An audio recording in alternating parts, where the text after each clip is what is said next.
My name is Lizette Berenger. I'm 36, the youngest daughter of a family that believes success is inherited, not earned. My sisters inherited. I married well. That was supposed to be enough. Claus always said, "You keep things pretty. I'll keep them profitable." We lived in a glass and steel home in Bellevue. Floor-to-ceiling windows. No curtains. He said people only hide what's ugly. It was 7:43 a.m. when I saw the envelope. Pale ivory, crisp fold, no return address. Just my name typed. Inside, a property transfer document. Our house. Already notarized. My signature looked perfect. Except I never signed it. I stared at the name in block letters. Lizette M. Berenger. I held the page to the light. The ink bled differently. 2 pens. 2 hands. Claus. My voice sounded wrong in the silent kitchen. He was in the study, shirt unbuttoned, tie in hand. Calm. Unhurried. "Oh, that," he said, not even looking up. "Restructuring. Some of the properties are being moved into my business trust. Tax stuff." My hands were cold. "This isn't legal. You forged my signature." He glanced over. "Lizette, relax. It's a formality. You benefit too. But if it bothers you, I'll have the lawyer redo it." He said that like we weren't standing in a house I apparently didn't own anymore. Outside, rain was starting to fall. Hard and slanted. The sound bounced off the windows like a warning. Claus tightened his tie. "We have a dinner Thursday. Investors. Berlin-based. Very old school. They like seeing wives. Traditional values, you know. Wear the black dress with the high collar. You're asking me to play accessory again?" He smiled. "It's what you do best." I didn't respond. Instead, I walked past him, into the hallway, straight into the guest bathroom. Locked the door. Sat on the closed toilet. Took a breath. Then pulled my phone from my robe pocket and opened the encrypted app one hadn't touched in 3 years. My old German language logins. Vienna University. Podcasts. Study folders. All still there. I whispered aloud, testing the words. "Ich habe Jennig." I've had enough. That night, after Claus went to sleep, I went into the laundry room, opened the false panel under the sink, pulled out a sealed envelope marked in black ink. Zurich, final phase. Inside, a USB drive, and a name I didn't recognize. I plugged the drive into my laptop. A folder labeled Stiftung, a Swiss foundation. Dozens of PDFs, power of attorney, all in Claus's name. Not a single mention of me. A vibration buzzed near my feet. My phone. No caller ID. Text message. "He's almost done with you. Watch the dinner." My mouth went dry. The letters blurred. I tapped the message. Stared into the void of the lock screen reflection. They were watching me. The Berenger Trust. The Zurich accounts. My forged signature. Claus had spent years building something I wasn't part of. A life that didn't include me. And Thursday, I'd sit beside him while he boasted to men in German, because he thought I couldn't understand. He doesn't know I understand everything he's about to say. Rain slipped the city like a fresh crime scene. The elevator rose in silence. Glass walls. Seattle glowing beneath us. Claus checked his watch. Straightened his cufflinks. Didn't look at me. "Smile," he said. "Tonight matters." The doors opened. The restaurant hovered above the city, all steel and glass, suspended like it didn't belong to the ground below. A rooftop made for men who believed gravity was optional. The German investors were already there. 3 of them. Dark suits. Sharp eyes. One woman, blonde, severe, watching everything without speaking. Herr Grunewald stood to greet us. "Claus Berenger," he said, shaking his hand. Finally. I was introduced last. "My wife," Claus said, already turning away. "Accessory." Confirmed. We sat. Wine poured. A waiter explained the menu. Claus nodded like he owned the place. Then he switched languages. German flowed out of him, smoothly, confident, careless. I listened. At first, it was harmless. Numbers, markets, expansion plans. Then the edges sharpened. American regulations are flexible, Claus said, smiling. If you structure it correctly. Grunewald raised a brow. And your spouse? Claus laughed. She doesn't concern herself with finances. I handle everything. Simpler that way. My fingers tightened around the stem of my glass.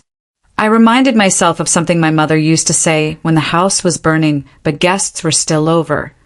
Dignity is just patience with better posture. Claus leaned forward, lowered his voice. The Zurich transfer is nearly complete, he said. Once the funds clear, the divorce will be clean. Quiet. She won't even know what she's lost. The words landed like broken glass. The woman across the table, Alina, I realized, smiled faintly. Not at Claus. At the idea. Cut. The waiter interrupted. Plates down. A distraction. Steam rising. I looked at the reflection in my knife. Behind me, a man stood near the bar. Gray coat. No drink. Watching our table through the glass. I'd seen that face before. At my wedding. Cut. Claus raised his glass. To freedom, he said in German. It always comes at a price. Grunewald hesitated. Just a beat too long.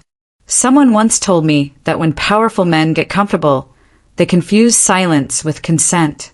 They forget who's listening. I excused myself. The restroom was marble and mirrors. Bright. Too bright. I washed my hands slowly. Breathe. Two voices entered behind me. German. Low. He's moving too fast, one said. Zurich noticed. He won't be a problem, the other replied. There's an exit plan. Silence. Permanent. My reflection stared back at me. Calm. Pale. Alive. Cut.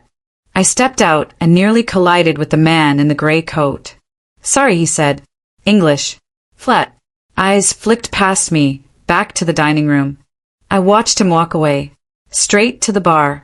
Still no drink. Someone else once said that danger doesn't announce itself. It waits for you to notice. Back at the table, Claus was animated now. Relaxed. Too relaxed. She thinks the house is still joint property, he said, chuckling. By the time the papers finalize, it won't matter. Alina laughed softly. Men like you always think ahead. I have to, Claus said. People depend on me. I met Grunewald's eyes. Just for a second. Something passed between us. Recognition. Or suspicion. He looked away first. The city pulsed below us. Sirens in the distance. I imagined them getting closer. Cut. Dessert arrived. A distraction. Sugar and fire. Claus leaned back, satisfied. The posture of a man who believed the night belonged to him. My phone vibrated in my lap. Unknown number. He's not the only one they're planning to erase. My breath caught. I looked up. The man in the gray coat was gone. So was the blonde woman. Claus stood. Excuse me, he said to the table. I need to take this call. He walked toward the exit. Fuss. Grunewald watched him go. Then turned to me. You understand more than you pretend, he said quietly. Not a question. I didn't answer. He nodded once. Almost respectful. Be careful, he said. When men start calling their partners liabilities, they forget how easily liabilities are removed. Cut. Claus didn't come back. The bill was settled by someone else. Not him. Outside, the wind had picked up. The city felt closer. Louder. Meaner. As we waited for the car, I felt it again. Eyes on my back. Claus's phone went straight to voicemail. I finally understood. Claus isn't just betraying me. He's disposable too. The house was too quiet. Even the rain tapping the windows sounded like it was holding its breath. I kicked off my heels in the hallway. The floor felt cold. Empty. Not a light on. Claus hadn't come back. Or maybe he had and left again. Upstairs, our bedroom door was ajar. The closet untouched. The bed perfectly made. A lie told in sheets. Cut. I locked myself in his office. Second drawer, far left, passwords. He kept them written on a white index card like a man who believed he'd never be hacked, only admired. Klaus B-1 Zurich Access 23 Stiftung Berg. He used the same phrase for everything. Like most arrogant men, he thought complexity was for the weak. The screen blinked awake. I started digging. Emails. Hundreds. Contracts. Encrypted attachments. One folder. Labeled personal. Another. Phase 3. Clean exit. I opened both. Lines of correspondence in German. My translation was slow but solid. Alina, Zurich is secured. Phase 3 is next. Once the mental fitness petition is filed, she'll be out of the way. The psychiatrist owes me. She's weak. Any reaction and we have what we need. The cursor blinked under the text like a silent accusation. Mental fitness petition. He wasn't just planning a divorce. He was building a case to have me committed. Cut. Another file. A scanned PDF of court templates for conservatorship. With my name. His lawyer's letterhead. Third folder. Financial. Critical. I clicked. My name. Slowly disappearing from joint assets. Transfers timed just before billing cycles. Roth IRAs. Stocks. One offshore holding in the Cayman Islands. Gone. Gone. Gone. And a photo attachment me. From last week. Grocery bag in hand. Staring at my phone. Candid. Taken from across the street. My chest tightened. Vision blurred. Every instinct screamed, get out. I pulled a flash drive from my purse. Downloaded everything. The loading bar crawled. 15%. 34%. 67%. My hands were shaking now. So I did what my father always said in court. When your voice shakes, let your facts speak louder. I would make the facts scream. The transfer finished. I killed the screen. Cut. The phone buzzed. His name on the display. Claus. I let it ring. Voicemail. Then it lit again. A text. I know what you heard tonight. We need to talk. Before it's too late. Too late for who? I turned off the phone. Packed the drive in my coat lining. Back to the hallway. My keys. A coat. Cash from the drawer in the kitchen. But the front lock clicked. A key. The knob turned. No time.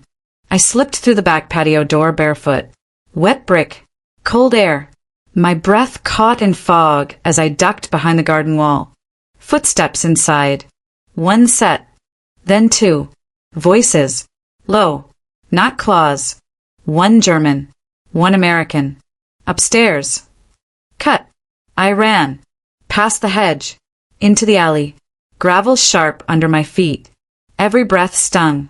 Every shadow moved. Behind me, fast steps. A flashlight beam. Swept across the hedges. Closer. I ducked behind a trash bin. Waited. Breath shallow. Mouth dry. They passed. I didn't move. Didn't breathe. Until a voice whispered behind me. You should have left when I warned you. Ispun. No one. Cut. 10 minutes later. I was in the back seat of a rideshare. Hoodie up, soaked through. I gave an address I hadn't used in 5 years. A storage unit 2 towns away.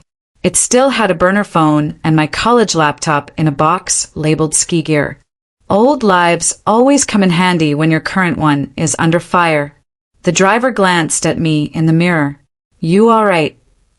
I will be. You sure? No, I said, but I've got evidence now. He didn't ask more. Smart man. Outside, the rain thickened. The city felt smaller, tighter, like it was closing in. I stared out the window, watching the lights blur past. This wasn't paranoia. It was preparation. And if Claus had people watching me, they were about to learn the first rule of betrayal. If I stay in this house one more night, I might not survive the morning.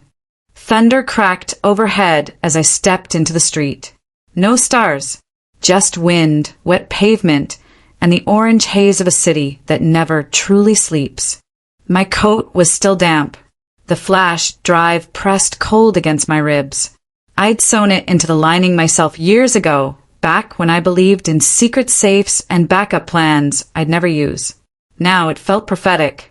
Inside the storage unit, everything was where I left it. Ski gear, false IDs, burner phones. A laptop that still booted despite the dust. I slid the drive in. Clicked open the files again. No errors. Claws had moved fast. Offshore transfers. 2 LLCs in Wyoming under aliases. 1 trust named Avery, my mother's maiden name. The irony stung. Cut. I sent everything to Cam Owens. We hadn't spoken in years. But old favors don't die, they wait like landmines. My message was short. Need help. No police. Trust no one. Coordinates attached. I hit send. Then I dumped the phone into the sink and smashed it with the heel of my boot. Cut. By 3:52 a.m., I was back in the car. Rented. Untraceable. Heading south through industrial roads, slick with rain. Traffic lights flickered yellow in the storm. Every turn felt watched. Every shadow too still. At a red light, a sedan appeared behind me. No Platz. Windows tinted. It stayed close. Too close. I turned. It followed. Another right. Then a left. Still there. I hit the gas. Cut. The chase wasn't fast, just tight. Close quarters. Vet tires. Poor visibility. That made it worse. He was hurting me. I took a wrong exit. Dead road. Fenced lot. Brakes screamed. My car spun. Airbags didn't deploy. Door jammed. I crawled out, breath ragged. Boots splashed nearby. Footsteps. He was walking, calm, measured, like a man collecting a debt he knew I owed. Lizette, he called. American accent, but not native. Come now. Don't make it difficult. I ran. Into the alley. Over crates. Slipped. Cut my palm. The back gate gave way. I stumbled through a vacant warehouse yard. Broken glass. Trash. No exits. He was closer now. I ducked behind a rusted trailer. My hand found a metal pipe. Heavy. My father once said, "When you're cornered, you don't wait to be rescued. You become the threat." He turned the corner. I didn't wait. I swung. He dropped. Not unconscious. Just surprised. Long enough. I ran. Sirens echoed somewhere. Too far. Always too far. I kept going. A figure stepped out from behind a dumpster. I froze. Then recognized the face. Cam. Still tall. Still sharp. Still wearing that look that said he hated being right. "You're bleeding," he said. "You're late." He took my elbow. "Let's move. This place is burned." Cut. The safe house was a nondescript building on Capitol Hill. Cam led me through the back entrance. Inside, concrete floors, blackout curtains, 1 table, 2 chairs. He locked the door behind us. "You have no idea how far this goes," he said. "I have enough. You have enough to get killed. I'm not hiding. You're not safe." We stared at each other. Then I pulled out the flash drive, plugged it into his laptop. The files spilled open. He cursed under his breath. These weren't just investments. These are payouts, bribes. And names, I added. One of them we both recognized, Dietrich Kappel. Black market fixer. Wanted in 5 countries. Cam paled. He's not just laundering. He's cleaning house. Cut. Cam started copying the files to a secure cloud. "You'll need to vanish," he said. "No," I said. "I need to finish this. You finish this, he'll bury you. Then dig fast." He almost smiled. "You always were the stubborn one. And you always took too long to believe me." A crash downstairs. Then footsteps. Heavy. Rushed. They found us. Cam shoved the laptop into a case. "Emergency exit. Now." We bolted. Down the back hallway. Into the service, stairwell. 3rd floor to basement. Cam keyed a side door. Sirens wailed. Not ours. We hit the alley. 2 men in black came from the right. Cam pulled me left. Into the subway entrance. Down the stairs. Through the turnstile without paying. A train was coming. We ran. Doors hissed open. We jumped in. The doors closed. I leaned against the wall. Heart thudding. Cam looked at me. You still want to see this through? I nodded. If I want justice, I said, I can't hide. I have to go straight into the fire. Fog rolled across the Berlin streets, like smoke from a war zone. Cam and I sat in silence in the back of a black cab, heading toward the Grand Eden Hotel. The fundraiser was real, an elite investment gala under the guise of philanthropy. But underneath it, dirty money danced between champagne glasses. Claus would be there. So would Kappel, and every handshaking monster in between. This isn't just exposure, Cam muttered. It's a suicide note. I checked my reflection in the compact mirror. Red lips, clean lines, cold eyes. I was invisible once. I know how to stay unnoticed until the right moment. His jaw tightened. You better pray this moment's worth it. When you walk into the lion's den, don't flinch. Smile like you own the place. That's what my mother whispered before every courtroom appearance, and before she disappeared from our lives. Tonight I would smile. Cut. The ballroom glowed golden. Tuxedos, sequins, murmurs, jazz. Cameras flashed. Names whispered. Kisses airbrushed against cheeks. I scanned the crowd. Found him. Claus. Armani tux. Cufflinks with the family crest. His hand rested on the lower back of a tall brunette, Helene, the colleague from Geneva, the same one whose emails I'd seen with time-stamped photos of our bedroom. My stomach twisted. I didn't blink. Cam moved toward the AV booth. 10 minutes, he said. The screen will go black. You plug in. You hit play. Copy. Cut. I moved toward the bar. Waited for the bartender to turn. Then turned my back just as Claus spotted me. His smile cracked. He excused himself from Helene. Vilket fast. Lisette. I sipped my drink. Didn't expect to see you here, he said. You look radiant. You look like someone running out of time. His eyes flicked to the exits. Calculating.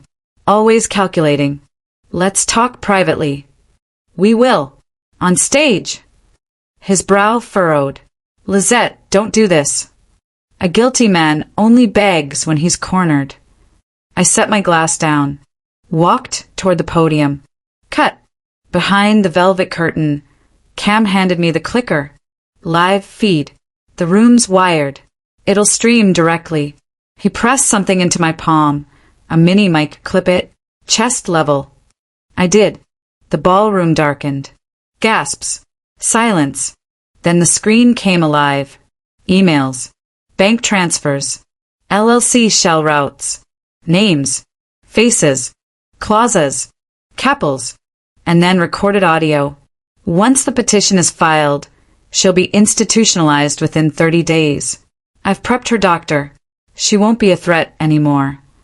His voice. The crowd shifted. Whispers. Murmurs rising into shouts. I stepped on stage.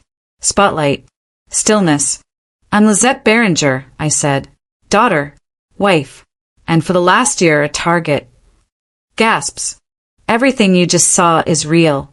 The man you clapped for an hour ago, he built his empire on coercion, fraud, and erasure. I took a breath. They tried to rewrite me out of my own life. Cameras flashed. Security moved. Claus bolted. Cam caught it first. Go. We chased him through the service exit. Down steel stairs. Through the kitchen. Past startled chefs. He ran hard. Fussed. Into the underground garage. We followed. He pulled a gun. Stay back, he yelled. You don't understand what you're messing with. Cam raised both hands. I stepped forward.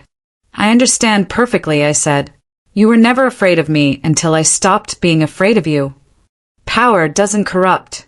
It reveals. He laughed, cracked, and unhinged. This isn't just about you. There are people. His phone buzzed. One glance. He paled. Dropped it. Hands shaking. Sirens echoed. Doors burst open. Interpol. They swarmed. Pinned him. Cam grabbed me. Pulled me back. Blue lights pulsed across the walls. I looked at Claus. Face pressed to the floor. Wrists cuffed, eyes empty. Who was on that call? I asked Cam. He looked down at the phone. Then back up at me. Lizette, your sister's name was on the contact list. Rain tapped against the tall windows of the hotel conference room. Berlin was gray that morning. Quiet. A city that had watched empires rise and fall. Now watching the downfall of one more. Claus had been detained. Capel too. The entire board of AMC was under investigation for wire fraud, coercion, embezzlement. But none of that was the twist that cut deepest. It was the name on the phone. Muriel. My sister. Cut. I stood in the apartment I'd once called mine. Now bare walls echoing. She sat across from me, hands folded, expression unreadable. I didn't think you'd ever know, she said. No, I replied. You didn't think I'd survive long enough to find out. A pause. Then her voice, soft, surgical. You were always the fragile one. The one with feelings. Feelings are liabilities in our family. I laughed once. Bitter. You called in the psych eval, didn't you? Fed the narrative. She didn't blink. He needed leverage. I gave him what he needed. In return, I got clean shares. No scrutiny. My blood turned to ice. You would have let me vanish into a clinic. Vanish, she scoffed. You'd have been medicated, cared for, forgotten. A soft fade out. My hands curled into fists. You always thought I was weak because I chose kindness. But weakness isn't love. It's fear pretending to be power. Cut. Cam waited in the car downstairs. I left the apartment without a word. One clean breath in the hallway. Then another. I pressed record on my phone. Her whole confession. Admissible. Because even betrayal has layers. And every queen leaves a trail of broken pawns. Cut. Weeks passed. The trial exploded in the media. AMC's collapse made headlines across Europe and the States. Claus cut a deal. Named names. Walked out with a GPS cuff and death threats. Muriel tried to flee. Didn't make it far. Cam and I watched the live stream of her arrest from a cracked iPad in a Paris cafe. She wore the same coat, I muttered. What? That beige one. Same one she wore the day Mom left. He looked at me. You think she had something to do with that too? I didn't answer. Some ghosts knock once. Some stay. Cut. Months later, the foundation launched. The Berenger Initiative, a program to protect women pushed into silence by financial abuse, coercion, and weaponized psychiatry. It was funded by clawbacks from AMC's frozen assets. My lawyer made sure of it. One headline read, "The woman who spoke German," and blew up a billion-dollar lie. But it wasn't the language that made the lie collapse. It was choosing not to be afraid anymore. Cut. In the garden of my new home in Lucerne, I sat on a wooden bench at dusk. Bare feet, mug of tea cooling in my hands. Cam stepped out with the mail. No subpoenas today, he joked. Luxury, I said. He handed me a letter. No return address. The seal. Familiar. I opened it. Inside a photo. My mother, Muriel, and me. But I wasn't in the frame. Just her and Muriel. Smiling. On the back. You were never supposed to remember that day. The handwriting was hers. No signature. No location. Just one sentence that split the air like lightning. Because the past isn't buried. It's seated. and some gardens bloom with secrets.